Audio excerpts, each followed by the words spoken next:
നോമ്പ് കാരണം വർദ്ധിക്കുമെന്നോ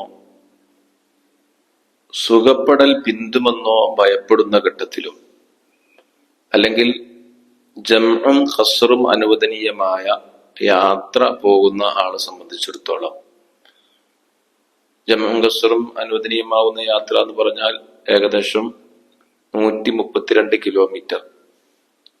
അതുപോലെ തന്നെ ശരീരത്തിന്റെയോ അവയവത്തിന്റെ ഉപകാരത്തെയോ ഭയപ്പെടുന്ന സാഹചര്യം, ഇത്തരം ഘട്ടങ്ങളിൽ നോമ്പ് ഉപേക്ഷിക്കൽ അനുവദനീയമാണ്. എന്നാൽ ഇത്തരം കാരണമുള്ളവരുടെ കാരണങ്ങൾ സൂര്യാസ്തമയത്തിന്റെ മുമ്പ് പകലിൽ അവസാനിച്ചാൽ അവർ നോമ്പുകാരെ പോലെ നിൽക്കൽ സുന്നത്താണ്. ഉദാഹരണം പറഞ്ഞാൽ, ഹൈലുകാരിയുടെ ഹൈല് ഉച്ച സമയത്ത് അവസാനിച്ചു എങ്കിൽ അവളെ സംബന്ധിച്ചിടത്തോളം ബാക്കിയുള്ള സമയം അസ്തമയം വരെ നോമ്പുകാരെ പോലെ നിൽക്കണം.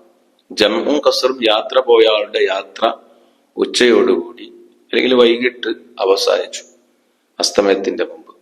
അത്തരം ഘട്ടങ്ങളിൽ ബാക്കിയുള്ള സമയം അവർ നോമ്പുകാരെ പോലെ നിൽക്കൽ സുന്നത്താണ്. എന്നാൽ ഒരു കാരണവുമില്ലാതെ നോമ്പ് ഉപേക്ഷിച്ചവനെ സംബന്ധിച്ചിടത്തോളം അവൻ നോമ്പുകാരനെ പോലെ നിൽക്കുക എന്നത് നിർബന്ധമാണ് എന്ന് പ്രത്യേകം ശ്രദ്ധിക്കണം.